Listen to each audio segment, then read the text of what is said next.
Hey, what's going on, champs? I'm Aaron Deliosa. Welcome to an Immigrants Life podcast, my podcast about immigrants, immigration, and everything in between.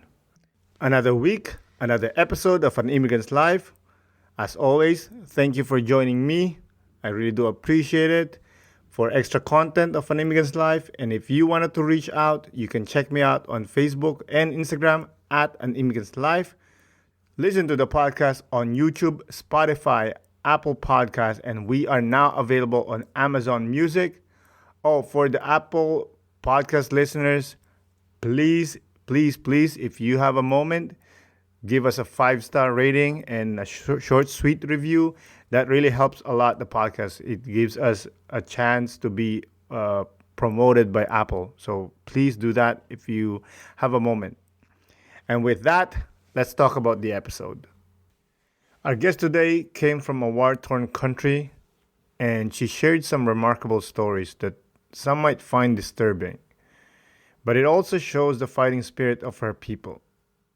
Guys, this one's a doozy. So, without further ado, let's get into the show. Isa, dalawa, tatlo. Today's guest is a human rights advocate that has a soul as colorful as a sunbird. And like the black iris, she represents growth and change. Everyone, please welcome Izzy Joseph. Thank you. Thank you so much. That was so sweet. Hi, everyone. My name is Isra. I go by she, her pronouns. I'm originally from Palestine, and I've immigrated to Canada in 2006. And right now, I'm currently doing my policy master's, hopefully to make a path for more advocacy work for myself. That's amazing. She's changing the world, guys, so you better watch out. Are you going to be a MP or the Prime Minister of Canada? I think I just want to focus on changing people's lives rather than big picture politics. I love it. We need some badass Prime Minister because lately it's been questionable. But you mentioned something about pronouns, and I would like to talk to you more about that later because this is something it really fascinates me. But before that, let's talk about Isra's background. As you say, you're from Palestine. You grew up there. You were born there. Let's talk about that quickly. Of course. I was born in Palestine. My parents were born in Palestine. My grandparents were born in Palestine. When people, especially when I talk about Palestine, they often bring up the conflict between Palestine and Israel. And there's a huge misconception that Palestinians came over to colonize the land, that the land originally belonged to Israel. But that's not how it is. And I do understand that some Israelis do have parents that were born in Israel, and their grandparents are born in Israel, and their great-great-grandparents are born in Israel. So unfortunately, there's this misconception back home where the land does not belong to neither or. Like the Palestinians don't believe that the land belongs to the Israelis, and the Israelis, like vice versa, believe that the land does not belong to Palestinians. I think we are all meant to live on that land together equally. Both religions originated on that land, including Christianity as well.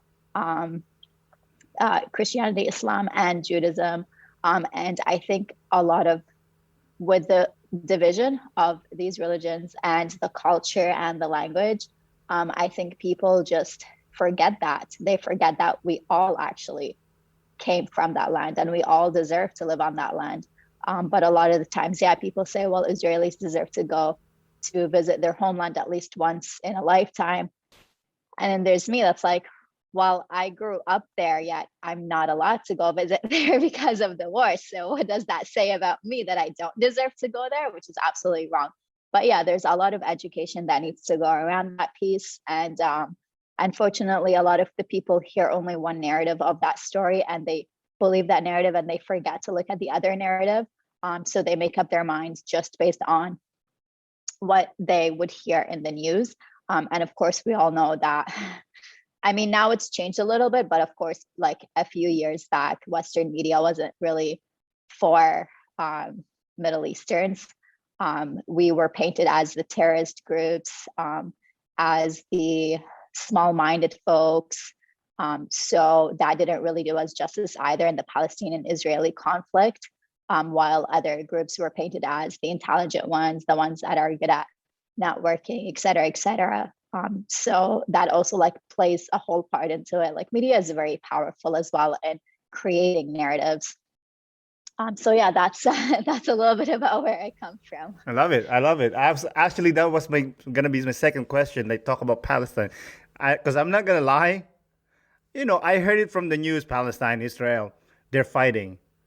I have no idea how deep and how like how dirty the politics is. And how the media, like you said, muddy up the conversation and just propagandize the idea of like, hey, these guys are savages. They don't know anything.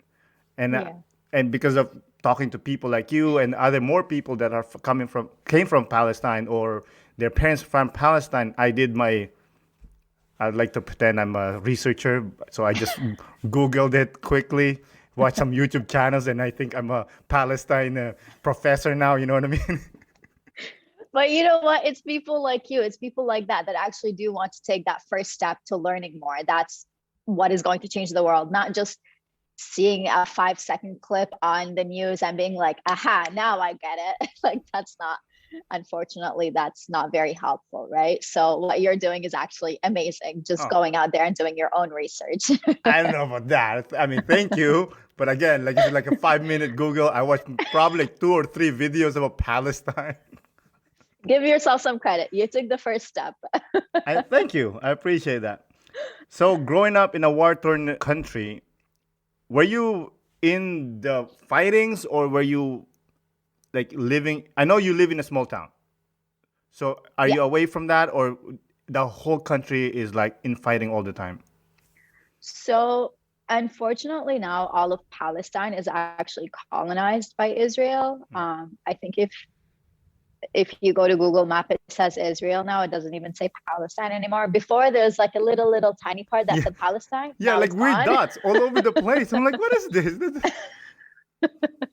Now it just says Israel. So the whole country is colonized right now.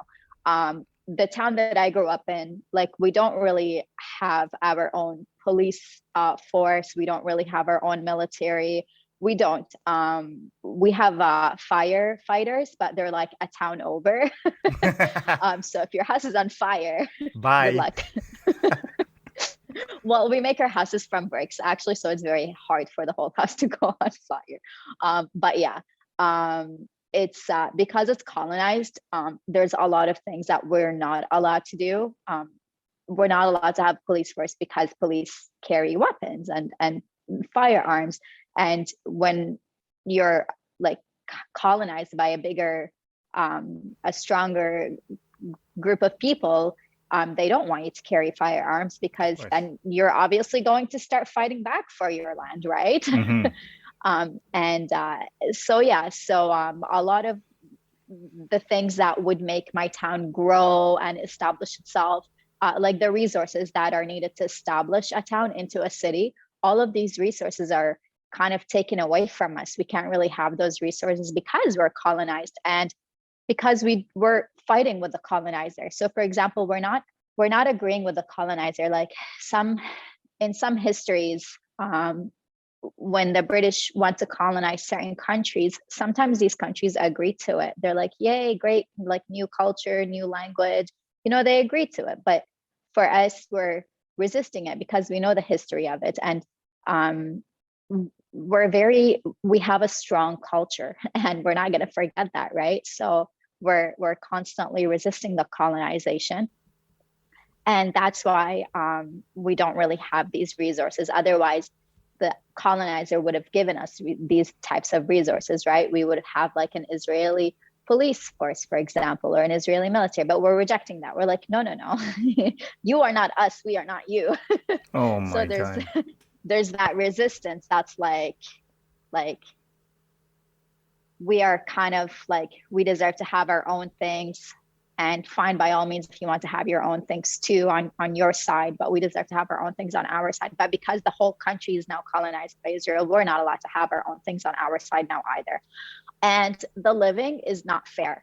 So even though we're colonized, people in their minds, they think, for example, how back in the day British colonized Canada, like you start to make up, you start to build houses, you start to build like creating towns, etc., bringing in resources from your country.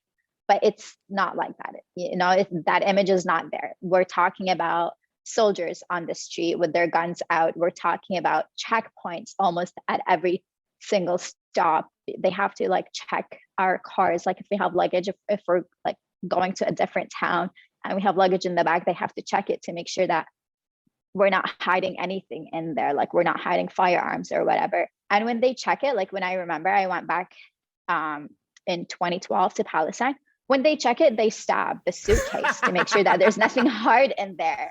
They stab it, or to make sure that like maybe you like have a fugitive in the suitcase or something like that. Like I don't know why they stabbed it, but like they ruined my clothes, they ruined my suitcase. Like I had to get a whole new wardrobe because they ruined it, and that's their checkpoint, you know. Holy shit. So it's really not fair. It's not fair at all. And when they come to town, we got a warning. We got like 30-minute warning, like the soldiers, the army is coming into town. So if you're outside, like please go back in your home. If you're not in your home within that 30-minute warning, you might get shot on site. And there have been people that were actually shot on site. And some of these people were actually children. Like I'm talking about 7-year-old children or 12-year-old children that were actually shot on site because, I don't know, they didn't get the memo, nobody heard, or nobody told them that the soldiers were coming into town. So, or they kids that just being kids. Yeah, or they're just kids being kids, you know, like playing outside. So unfortunately, the way the colonization is extremely unfair. It's extremely wrong, and it's not human. Like I want to use a different word, but human is the very first word that comes to me. It's not human at all. There's a story that comes up to the top of my head. So we were at my aunt's place one time, and we heard that the soldiers were coming to town. And then my mom was like, oh my God, like hurry quickly, we have to go back to our own home. Like just to be safe. And as we were walking back to our house was like only a 15-minute distance from my aunt's house. As we were walking back, my mom saw the bulldozers at the end of the street. And then like it's like an intersection, like we could go either way. And then we stopped. She looked at the bulldozers, she looked at us, and then she was like, calm down, like don't make sudden moves, don't run, don't do anything, just stand still. And we all just stood and we were like staring at the bulldozer. And then when they like looked at us, like they took a minute to like assess who was there, because they have to make sure that it's not a fugitive or someone that they're looking for, right? So after they assessed us, my mom was like, we're going to slowly walk in the opposite direction now, okay? And we were all like, we slowly walked to the other intersection. And then in the other intersection, like that's when we start running, because like now they're not in sight anymore. She's like, hurry, like we have to get home quick. And then we started running in the other intersection, and then we could hear another bulldozer going down. And then my mom, again, she's like, okay, stop. Like every time we hear a bulldozer, she's like, stop and freeze. And then we would like try to hide away from sight so that they don't see us. Or if we can't hide away from sight, my mom is like, just show yourself that you're just kids, you know, you're not an adult that they're looking for. And then that day we made it home safe, but literally no one thought we would make it home safe. My mom is like, we're lucky we're alive, because as I told you before, like there's kids that do get shot on sight. So yeah, we were actually really lucky that we made it home alive. And there's so many instances that happen that are like that. When they come into town, you have to close your windows, lock your doors. not make a beep. One time, I was a kid, right? I was like very curious. I was like, ooh, big bulldozers. So I opened the window a little bit, just like to peek. And like I could see the whole bulldozer head like move and aim at the window. And in my mind, I was like, fuck, that's it. Half of the house is going to be gone. Like, fuck. And me, instead of like running to the other room, I stayed there. I stayed like looking at the window because I was in shock. I was like, oh my God, like, did I just do this? Like, am I that stupid? And then thank God, like we lucked out so much. Thank God they just like moved like away and they continued on looking for whoever they were looking for. There's so many stories, and like I could tell you a million and one things about the unfair treatment of the colonization that's going on right now between Palestine and Israel. Like my neighbor's house got bombed just because my neighbor was chilling on the roof and he didn't want to go inside the house. Like at one point you also get irritated, you know, when they say go in the house, close your windows, close your doors, close your blinds. You get irritated at one point. You're like, who are you to come and tell me what to do in my own home, in my own land? Right? So sometimes people rebel and they're like, you can just fuck right off. And unfortunately, when they do rebel, they get bombed. And he was shot. They do. Very, very unfortunate. So he was shot while he was at the roof. He was just smoking at the roof. He was shot. And then his sister heard the shots and she freaked out because she heard the shots. And then she ran upstairs and then she was like yelling, like, are you okay? Are you okay? And as she was yelling, like towards his body, like running towards his body, she was shot too. So both the brother and the sister were shot that one day. And also half of their house was bombed. So yeah, like that's what happens when you have enough and you tell them enough is enough. They can easily do things like that, like kill you and your siblings. Wow. Sorry to hear that. I mean, that's insane. I don't even know where to start. I guess I'm just curious about the bulldozer. What's up with the bulldozer? So when they come to town, they don't have Jeeps. I don't know why. They could easily get Jeeps to easily maneuver through the streets, but they don't. They like to show off their big bulldozers and scare people. They're bullies. So yeah, basically, yeah, yeah. They always have their big bulldozers to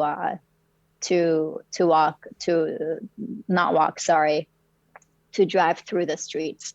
And they usually bring like 5, 6, 7. It's not just 1, 2, or 3. It's like over the number of 5.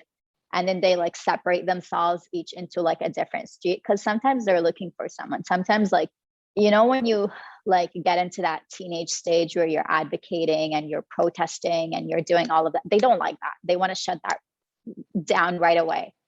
So as soon as they hear that someone's been advocating, like back home, they want to look for that person right away. And then they want to shut them up. And by shutting them up, they either take them to prison or they kill them. So whenever they're coming into town, they're looking for these people. They're like, where are they? Who is making a beep, basically. So yeah, so that's why they usually bring like 5, 6 bulldozers and they separate. They go into like different sides of the town to look for the person. Sometimes they know them by last name. They'll be like, okay, this person belongs to this family. This family usually resides on this side of the town. Let's go and harass them and see where that person is right now. And a lot of the times these people know that the army is looking for them, like the colonizers are looking for them, so they would hide. Or they would like run to another town or something like that. So sometimes they don't even get the person that they're looking for, but it's just like a scare tactic. I guess, how do they find out? Are there snitches or do they post it on Facebook? Is there even a Facebook? They have undercover within like the town, unfortunately, like undercover people. And these undercovers are very good at making you think that they are a Palestinian or like they are for the cause. And as soon as like they get information, they would go back to the soldiers and report. Kind of like the idea of, no, not really like the idea of a Democrat. It's different. And these undercovers are usually armed too. Like they would have guns on them just in case things get rough. But yeah, that's how they would find out. Wow, snitches. Basically, yeah. That's I cannot fathom the idea of living like in that sense. I mean, that's not how a human person should live. Yeah, It's insane. it's yeah, it's very rough, and it does take a toll on the mind. Mm. Like when I came to Canada, I couldn't come to the idea that I am safe. I couldn't accept that. I was like, no, no, no. What if this happens? What if that? Like right now, I'm freaking out about World War III. When Why? I talk to my colleagues about it, yeah, they're like, why? I'm like, I lived in war. War is all I know. Hmm. I need to make sure that I am safe. Yeah. Like back home, our homes are made of brick. It's very hard to destroy a whole house with a bomb. You know, Mhm. you need like two bombs. But here, it's like the houses are made of paper almost. It's like one huff and a puff, and your whole. I'm Bye. like, yeah, I'm like, I need to go into the mountains. I need to um, have what's it called, a hiding spot or a cave. I need to start collecting can. Like, I'm just, I'm constantly scared. I never really I never feel that sense of safety that my colleagues or my friends or yeah, people that I talk to have when they grow up in a safe country. I I hope that one day I would get to that stage. But even though we came to Canada in 2006, I'm still worried that we're gonna go into war or America's gonna get mad at us and it's gonna invade Canada or something's gonna happen. You know, I'm constantly worried. Yeah, it's called trauma. Yeah, yeah. I guess I have a lot of healing to do.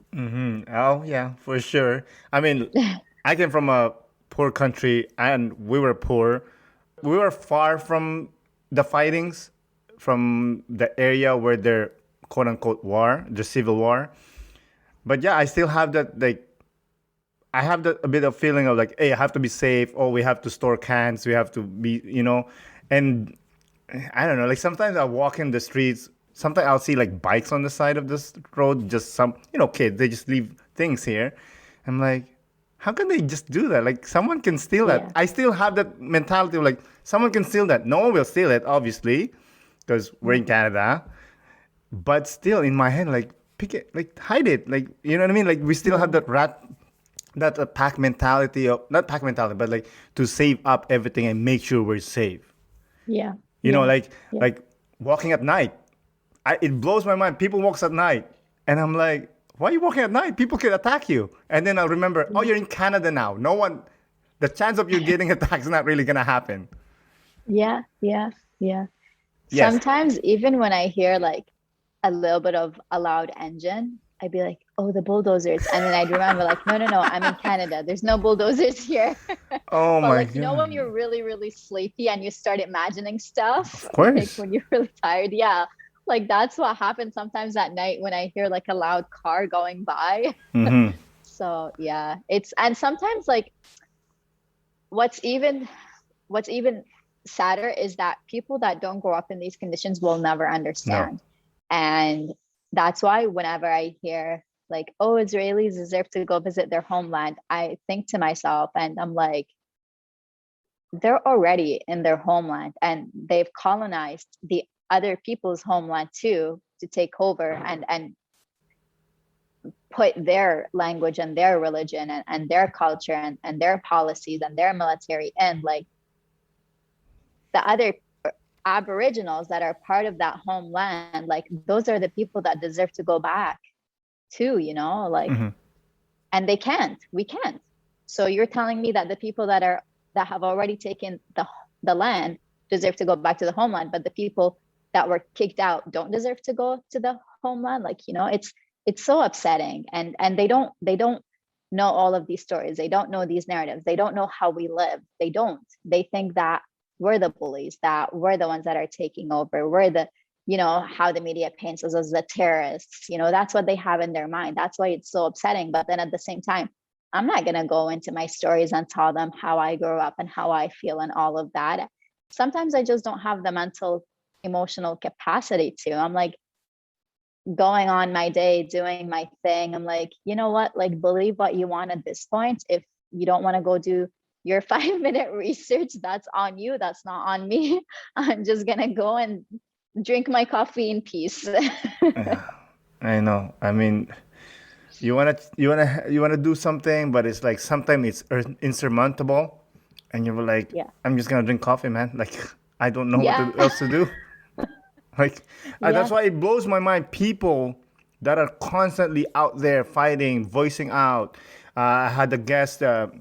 She lives in the state. She's undocumented, and she's fighting for it. She's out there in the street yelling at Vice President Kamala Harris every day. She goes out, and I'm like, "Yo, girl, go get it."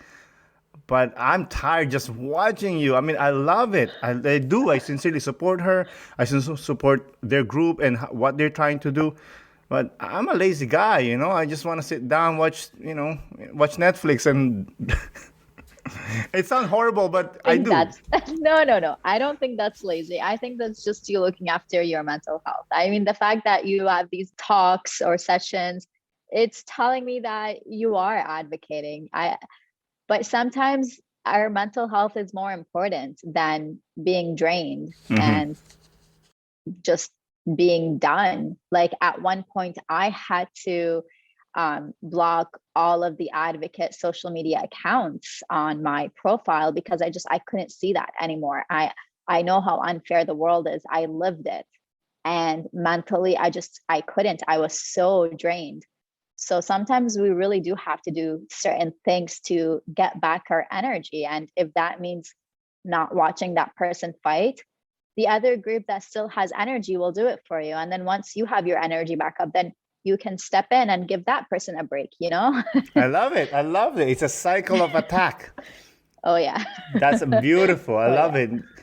I mean, yes, mental health is very important, and I love that it's coming out now. I mean, obviously, every time something comes up, people will jump on it and use it for their own advantage.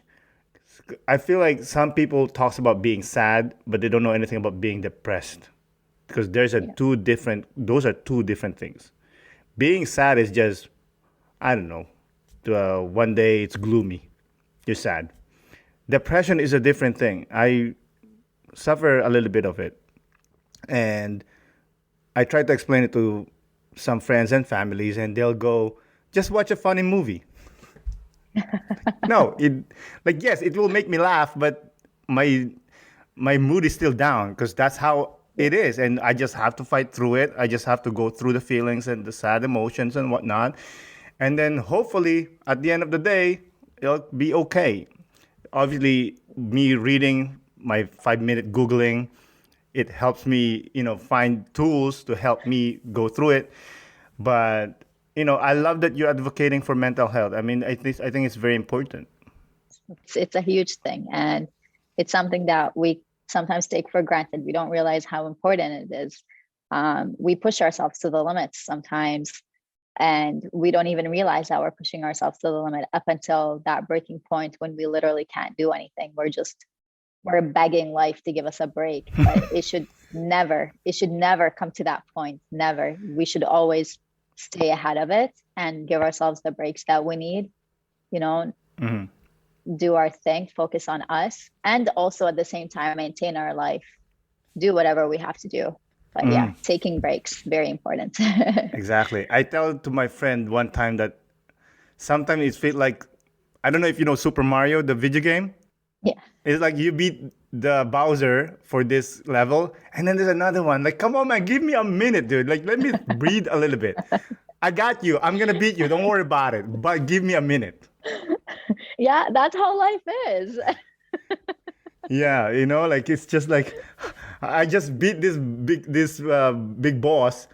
Give me 5 seconds. But nope, it's coming. It's coming. It's like the ocean, just waves after waves after waves. And I That's like why that you have to Yeah, go ahead. that's why you have to turn it off sometimes and just take your break, exactly like life. Exactly. So, who decided to move to Canada? We had some relatives that were in Canada, but they're like far relatives, but like Canada was already in our mind because we had these far relatives. And then my dad went to Canada, like was accepted in 2000, I think. And then like first he wanted to go and see like if it is like if he can make a living, if it is worth like bringing his whole family over.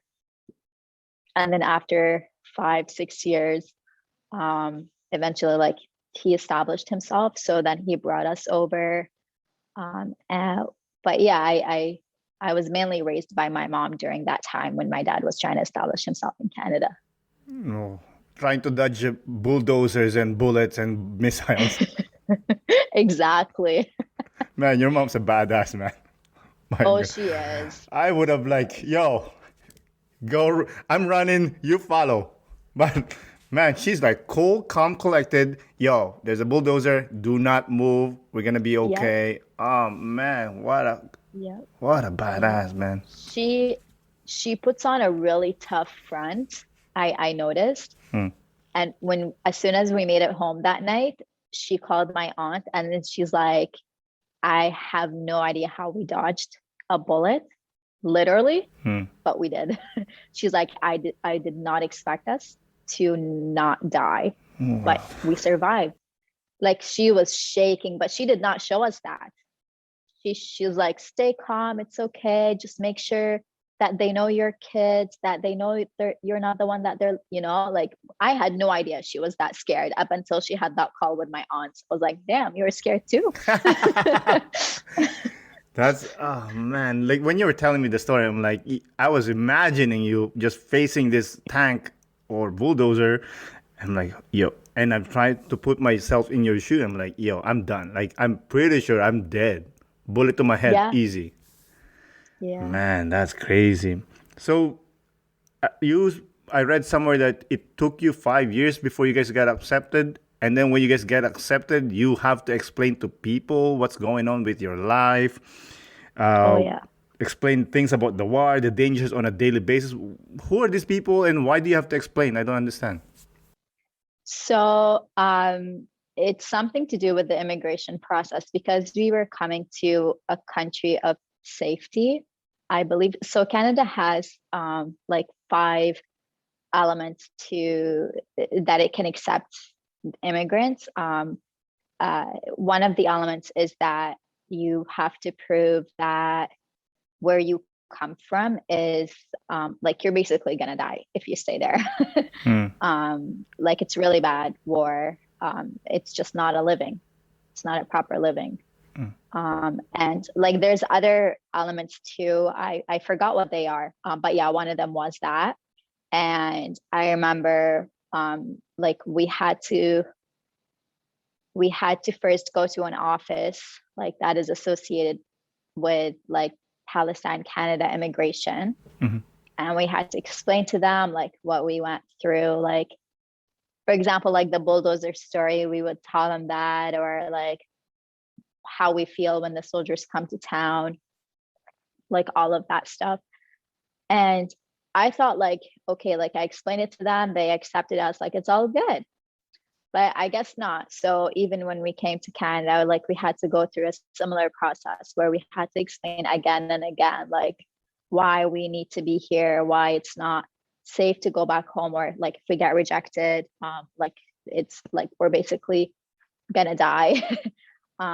So yeah, I remember I had to explain it to more than one person, and like I was a kid, like I was 12 years old, not even like 11. I don't think a child should need to explain these types of stories more than once. Like once is enough. Record the kid, take notes, and share the video.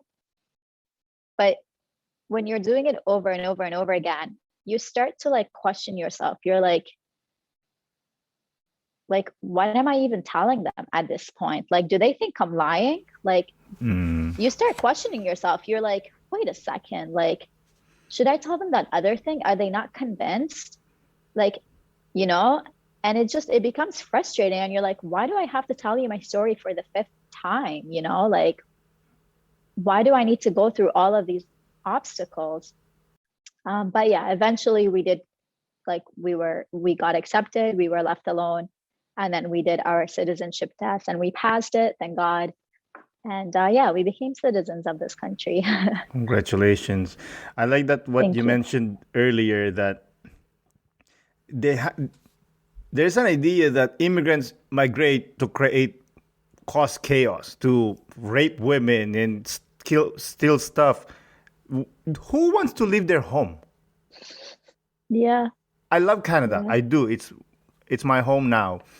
But trust me, if I was doing okay in the Philippines, I will not leave the Philippines. My family's there. I Yeah. grew up there. That's where my heart is. Why would I leave? I don't understand this idea of like, oh, you're from Palestine. I know what you guys gonna do. Come here and blow up the buildings. Why? It's Yeah. it's Yeah. insane. It's, I really think it is the classism that happens and the systemic racism that happens in this country. Canada is amazing. It is, trust me, like immigrants in other countries don't even have the same rights that we have in Canada. And I love it. And I'm so grateful for it. And every Canada Day, I talk about how glad I am that Canada has provided me the safety. But there is systemic racism, and we can't just turn a blind eye to it and be like, no, Canada is perfect. Exactly. It's not. Um, and the classism comes from the idea that people that are born here or that pass the Western / white look, those are the people that deserve to be here. Those are the people that work hard to be here. The other ones, the immigrants that just came, they're lazy. They want to rely on government funding. They don't want to work. In reality, according to Statistics Canada, children that immigrate to this country work much harder than children that are born in this country.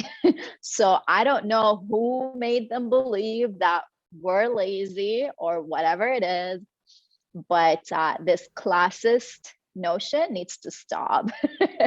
And sometimes when people just take 5 minutes and talk to another person and hear their stories, all of these stereotypes get diminished and could change. But unfortunately, sometimes people don't want to do that, because when they are in these high places that they're privileging from, they don't care if that immigrant kid is getting the same opportunity as they are. They're benefiting from the opportunities that they're getting that immigrant kid is not getting. You know, they're like, why do I want to give you my privilege? So there's also that to it too. Sometimes it's ignorance, sometimes it's just inhumane acts. Sometimes it's different things that go into it. It's a very complex process. Yeah, I agree. I like what you said, that immigrant kids that came here or children of immigrants work harder. Yeah, because they're gonna get beat up if they don't work harder. You see the difference of where you grow up, and you see the difference of this country, and you're like, I can make it here. You know, I could go far here. Versus if you come from a war country, you're like, I'm done. There's no future for me here, right? That's why when you get a new opportunity, you're like, I see myself doing something important. I love that. Right? I love that. So yeah. I love that, because if there are new people that comes here, like a family member or friend or whatever, I always tell them like, yo, here you could do as they say, the lowest job. You have a fighting chance. You can afford a decent house. I mean, at least a decent apartment. You can buy a car. Imagine living in wherever. I'm gonna give examples. Where I'm from, Philippines. Like, you could be a manager of the bank, and you will barely buy a car. It's not even gonna happen. And I love that you said it. Like, yeah, there are opportunities here. You can make something out of yourself here. And because of that, I want to touch back what you said about I read somewhere that one of your culture shock was that the opportunities in Canada that provides, you have to work hard. It's not given to you. Yeah. There definitely are. There definitely is a lot of opportunities here, but yes, you do have to work for it. You can't stay at home watching TVs, relying on government benefits and thinking that you're going to make it far. Sometimes people back home think that's how Canada is. Like the opportunities literally rain down on you while you're waiting for them. And you're like, oh, thank you, rain. It doesn't work like that. You do have to work hard. You do have to go get your education. You do have to do certain things. But after you do them, doors do open for you, you know? And living is different too. You have a little bit of stability. But yeah, like back home, when people think of Canada, they think, oh, we're all rich, we all live in luxury, we all have it easy, you know. But we don't. We still have to work. Exactly. We have bills to pay. Visa and MasterCard don't give a shit. They are coming anyway. Exactly. And a lot of the population here is also living paycheck to paycheck too. But yeah, the only difference between the poverty here is that you can still make a living somehow. Even if you're poor, even if you live paycheck to paycheck, you can go into Food Basics, for example, and get 99-cent bean can and have that for lunch or dinner or whatever it is. When you're living in poverty back home, you don't even have that paycheck to paycheck, you know? There's no government funding either. It's a war-torn country. There's no government to begin with. Or the government is really just there to get the hydro bill paid. You know, they're not really there to support the people. So even though poverty here is not as bad as the other countries, but still, if you do want to be at a place where you're comfortable, you do have to put in the work. Exactly. I want to talk to you about something because I believe that it will tell your story, how badass that you are and how powerful you are as a person. If you don't mind, tell me if you're okay to talk about it. I read that you were married before and then you got divorced. I was. So is that okay? We can talk about it? Yeah, sure. Awesome. What specific questions do you have in mind? Well, so I read that, with your culture, they were pressuring you to get married because, you're getting old, Israel. You graduated university. You wasted your time in the university being educated. And then, by the way, forget about those. Wasted your 4 years. Now you have to get married.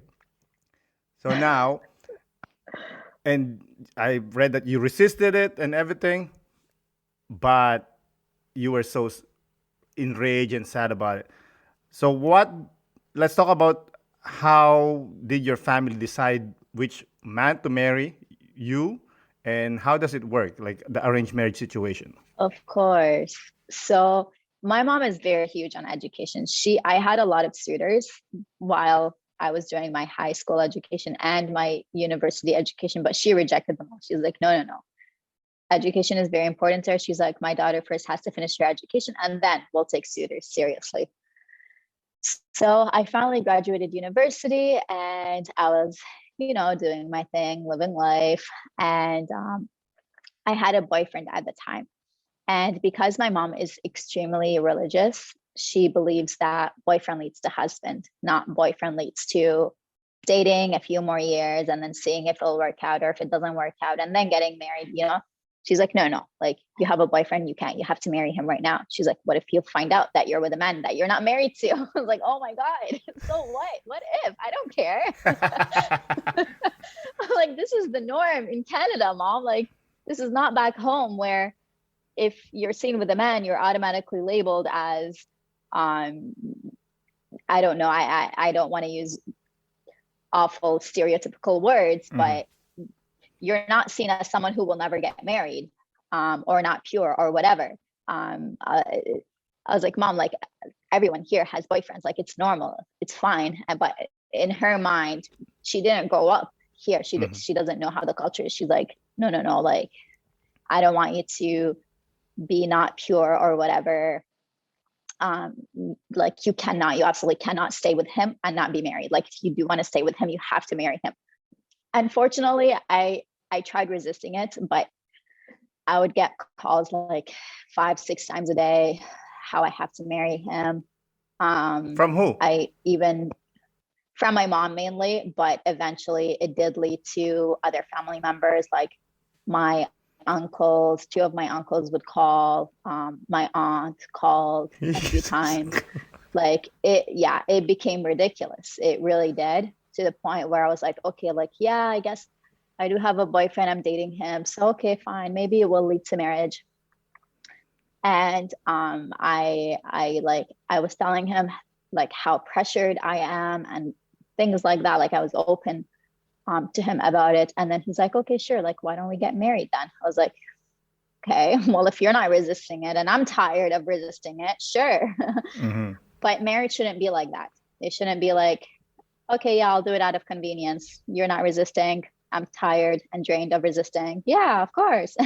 It should not be like that. It should be out of love, out of, this is the person for me. This is the person I feel confident and comfortable with. This is a person that uplifts me. This is my person. This is my cheerleader, my everything. That's what marriage should be about. It shouldn't just be out of convenience and what will people say. It should never be about that.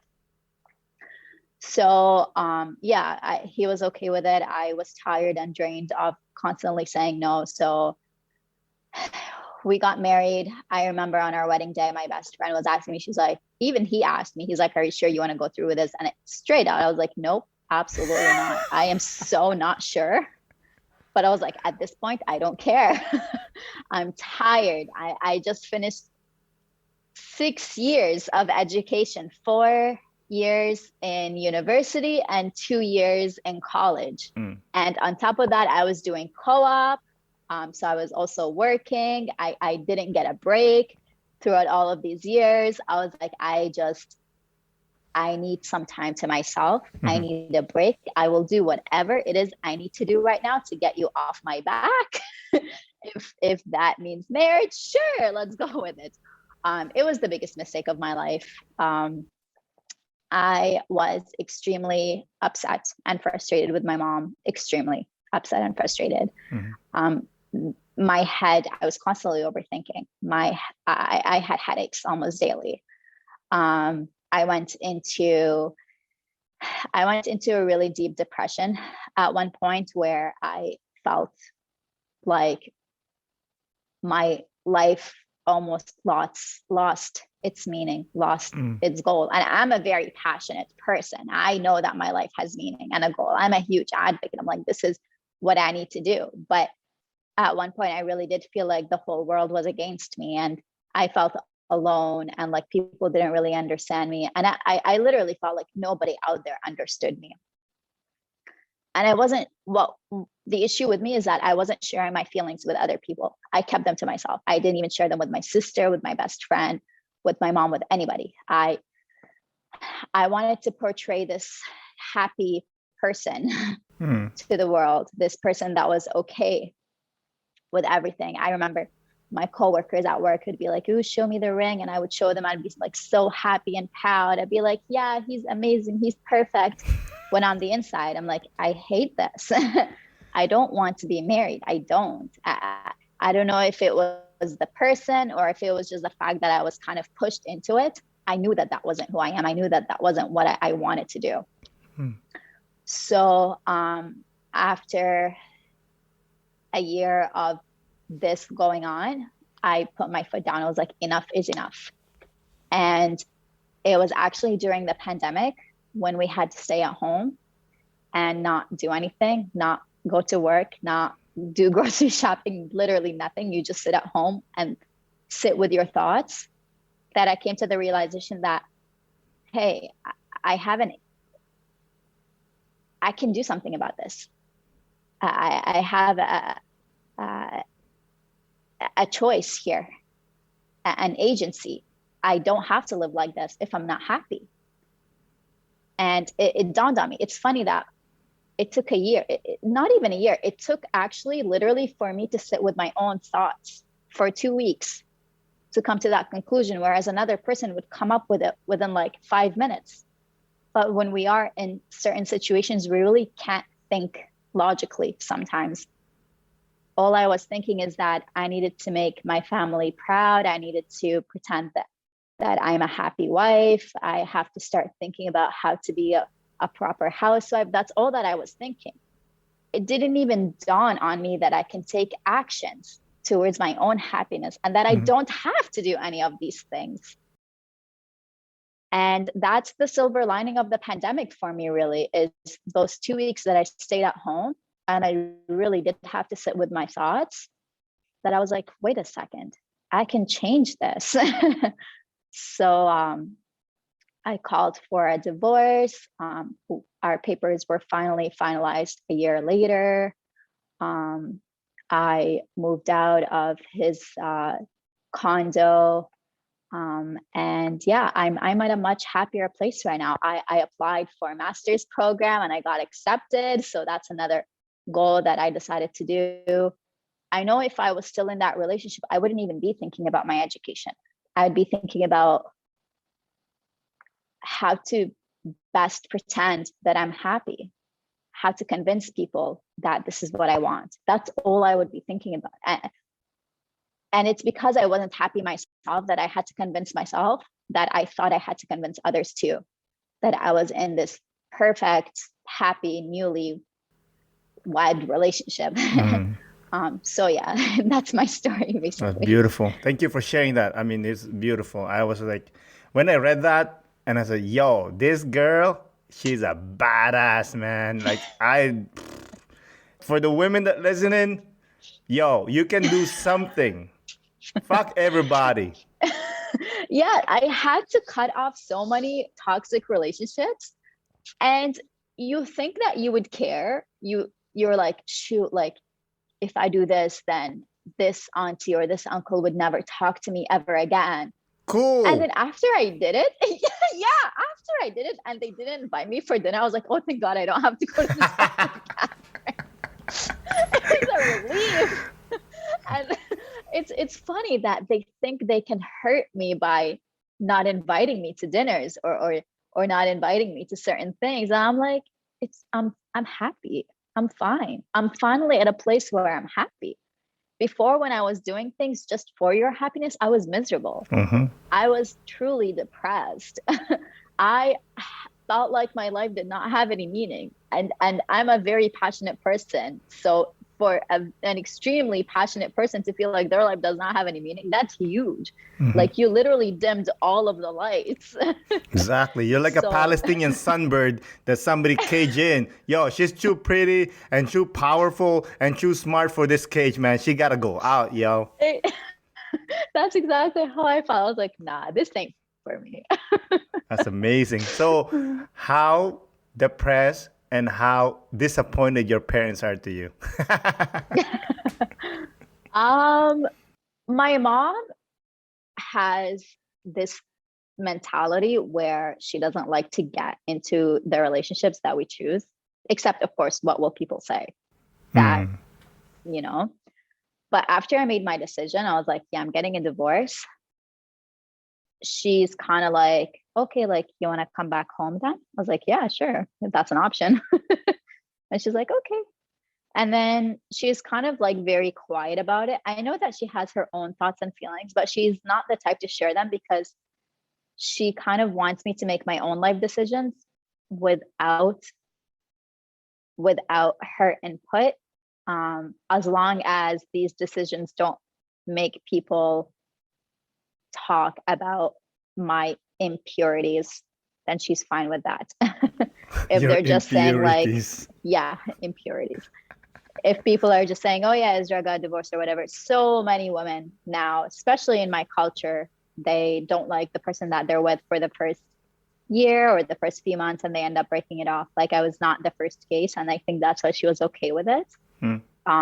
But what made her kind of pressure me into getting married in the first place is the fact that I was with a man that I wasn't married to, and that was a huge thing about my impurity and whatever it was, in her mind. And she's an extremely religious person, so I kind of understand where she's coming from. Mm-hmm. But even in religion, it says that if you're not happy, you can have a divorce, right? So I guess that kind of helped her calm down too, that I didn't play this perfect happy wife role. So yeah, and things happen in life, and she's also gone through a divorce herself. So she kind of understands where I was coming from. Like, if you're just not happy with the person you're with, you're not, you can't, no matter how hard you try to convince yourself, or how hard you try to convince the people around you that this is what you want, you can't. Yeah, you're a phoenix, man. You're a phoenix. Yeah. From the ashes. From the ashes you came out and just shine through, and help out. Thank you for that. That's powerful. So I know you've been working for the LGBTQ plus community. Let's talk about that. I am. As I mentioned before, I'm a huge, huge advocate for human rights. And one of the areas that I'm very passionate to advocate for is LGBTQ rights.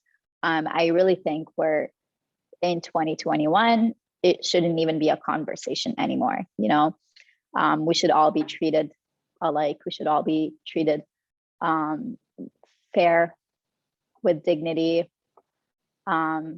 Just because you like someone that happens to be the same gender as you doesn't mean that it's okay to be discriminated against, right? Mm-hmm. Not at work, not at home, not in social settings. It should be normalized, and it should be okay, even though the LGBTQ community is a small percentage in the population. But I think and I truly believe that it's only a small percentage because so many people feel scared to come out and to be their true selves. So when we do have that safe space for everyone to be who they authentically are, trust me, that number is going to go high. It's like 50%. Yes, it will get higher, right? Mm-hmm. So yeah, I think love is beautiful. Yeah, I agree. So I have kids, and my eldest, one time we decided to watch the movie Waterboy. No, not Waterboy. What's the one that he was a daddy? I'm terrible with names. Daddy's Boy? Anyway, it's an Adam Sandler movie that he adopted this young boy.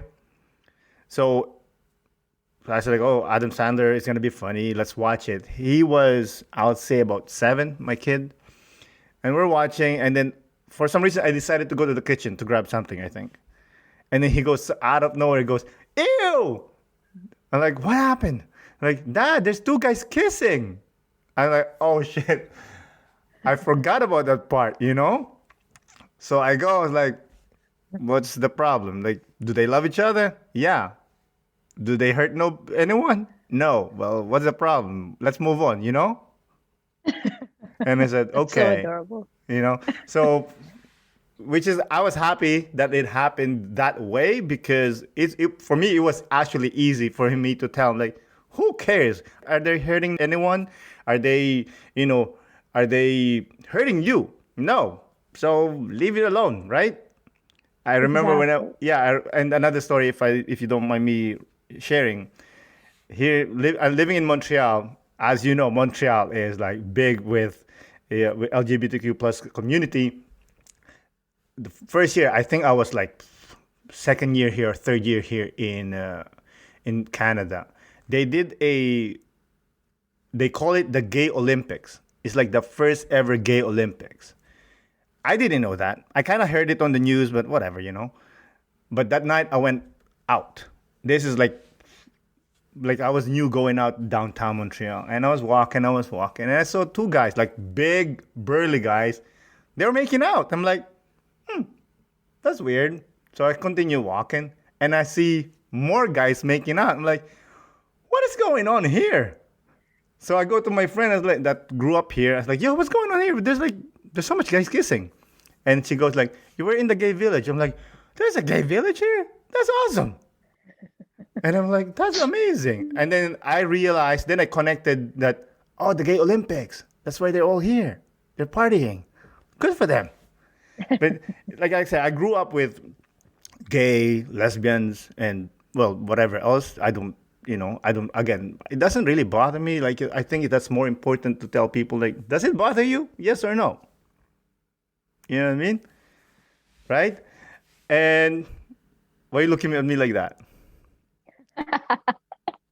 No, when you said like asking people if it bothers them or not, I don't think anyone should get bothered by it. Well, some people are. Some people are bothered. I know people that are bothered by it, and I'm like, yo, why? It's not hurting Yeah. you, like, and I think that's one of the things that you especially, and I'm trying my best here, educating my kids about this, that they're just people. They're not perfect humans. They make mistakes. They make good progress in their own lives. But in the end, they're just people, and they should not be judged as whoever they want to be. Exactly, exactly. I think it goes back to like the division of people, that we feel like certain people have more dominance over others. And unfortunately, in society, the current society that we're in, we feel as if heterosexuality has more dominance over homosexuality. But yeah, I think at this point, people should really get over themselves and just take a look at the bigger picture. We're all human beings at the end of the day, you know? And judge as who they are, not what they are. Yeah, yeah. You know. So pronouns, educate us. Absolutely. I think pronouns are very important to you, especially nowadays. You have to build a safe space for everyone. You have to make sure that people know that if they feel like they belong to a different gender, that they can go to someone like yourself and be open about the pronouns they use. So that's why I always sign my emails with my pronouns, and whenever I'm in talks, what my pronouns are. And there are androgynous people out there that you can't really tell if they use they them, if they use she her, if they use he him, or other pronouns. Sometimes you really can't tell. So it's very important that we just normalize the use of pronouns. That way we don't make a mistake. I completely agree. But how am I going to tell that to my old dad that doesn't know anything about pronouns? Of course, of course. That's why I really think that these things happen with each generation. Some older people, you'd be surprised, are very extremely open-minded, and are even more accepting of the use of pronouns than somebody that's younger. So at the end of the day, we really shouldn't be very ageist and say, oh no, that's an old person, he's not going to get it. You'd be surprised. Sometimes even old people are open-minded to the use of pronouns, or to things that we think that they wouldn't be open-minded to due to culture or religion. Agree. By the way, my dad he's open, he's liberal. I grew up him having friends with different, like, gay men, women. He doesn't care. If you're into party, he will invite you. He doesn't care. That's amazing. Yeah, So what should we do as this generation and influencing the new generation to make the pronouns and taking care of the LGBTQ plus community to be welcome and feel like you belong? I really think we need to be very open about who we are. And even things as small as, for example, saying your pronouns before a session would just open a safe space for other people to come to you and tell you their preferred or their needed pronouns. Or sometimes people prefer to go by different names even, right? So just by showing and demonstrating that you are someone that they can go to, that's already creating a difference. And then the generation that comes after us, they kind of look at us too, what we did, and they take it one step further. Mm-hmm. So this generation, the one step further that we took is we're like, okay, we need like pronouns to make sure that we're not making mistakes, or we're respecting everyone's pronouns, or we're just opening a safe space. The generation that's after us is going to even take it one step further and is going to come up with something new to build a safer space, right? So the more that we do, the more that next generation will take that and build on it as well. It's kind of like a foundation, like brick by brick. So we got to here, the next generation will keep building onto that as well. Mm-hmm. That's beautiful. Yeah, I agree. That's what I've been trying to with my kids. I'm like, yo, just be a better person, man. Okay? Be better than dad. Oh, You know? no, you're a good dad. No. Spend a day with me and you'll be like, this guy is a piece of shit. It's okay. I'm sure that's not the case. So we're getting there, but I just have one more question if you don't mind. What's your goal in the near future? You mentioned the masters. I really do want to get into diversity, like diversity policy. I really do want to see a better world, a fairer world. And I really do want to focus on human rights. So that's where I'm kind of trying to head right now. Anywhere where I can make a difference, where I can take a look at policies and analyze them and take in statistics and figure out where there's gaps that create systemic racism, or where there's a policy that needs editing or shifting for a fair process. So yeah, that's my goal for the near future. That's beautiful. Like I always say, cloning people is probably bad, but I think we need clone people like you. Aw, thank you so much. Again, Isra, thank you for coming on the podcast. I really do appreciate it. Thank you so much, Aaron, for the session, for giving me your time, and for taking the time to hear my story. I really appreciate that. Oh, you're welcome. Have a good day. Thanks, you too. Bye. Bye. Again, Isra, thank you for coming on the podcast. I really do appreciate it. Thank you, listeners, for listening. This is Aaron Del Yosa for An Immigrant's Life. I'll see you guys later.